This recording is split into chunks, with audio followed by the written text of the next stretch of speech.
And with just about 1 week to Election Day, President Trump is crossing the battleground state of Pennsylvania, where Democratic nominee Joe Biden is currently leading the polls. Bafta Yimam is at the White House with more. More masks were visible, but still little to no social distancing was enforced as the president stumped through Pennsylvania Monday. We will vanquish the virus. We will overcome the pandemic. I got it, and I'm here, right? I'm here. Earlier, the president broke with his chief of staff, Mark Meadows, who said Sunday the administration is, quote, not going to control the pandemic. No, not at all. In fact, the opposite. Absolutely the opposite.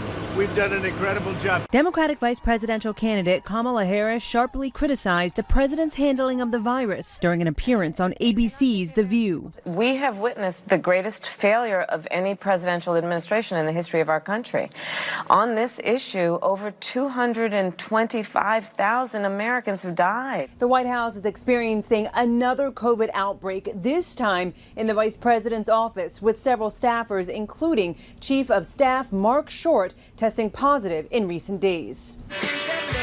Despite coming into close contact with his chief of staff, Vice President Mike Pence continues to campaign across the country with a rally in Minnesota. The Iron Range is Trump country. A spokesperson for the vice president's office says he and his wife Karen tested negative for the coronavirus Monday. Bafta Yimam, CBS News, the White House. Tuesday, President Trump has campaign events planned in 3 Midwestern states, Michigan, Wisconsin, and Nebraska. Democratic nominee Joe Biden will head to Georgia. Vice President Mike Pence will also hit the trail in nearby North Carolina. Former President Barack Obama will continue to make his case for the Biden-Harris ticket with a planned event in Florida. And the confirmation of the next Supreme Court justice is back on track to happen later today. Republicans and Democratic senators are now in debate on the nomination of Judge Amy Coney Barrett, who will bring the court to an even greater conservative majority. It's a virtual certainty the Senate votes to confirm Judge Barrett tonight. Republicans putting the process on a fast track to happen before Election Day over the objections of Democrats. She's expected to be sworn in tonight. And NASA finds water hiding in a broad daylight on the moon. NASA knew there was water in cold, shadowed spots, but with a telescope high above the Earth, scientists found it was in sunlit areas as well. Specifically, the area circled in red in the Clavius crater.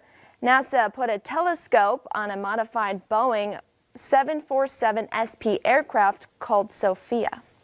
And while astronomers did find evidence of water, it was still a very small amount, enough to fill a 12-ounce water bottle. To put that into perspective, the Sahara Desert has 100 times more water than that. And the coronavirus is causing a lot of small businesses to struggle, but minority-owned businesses have been hit even harder. We'll show you how some businesses are coping next on Valley News Live at 4.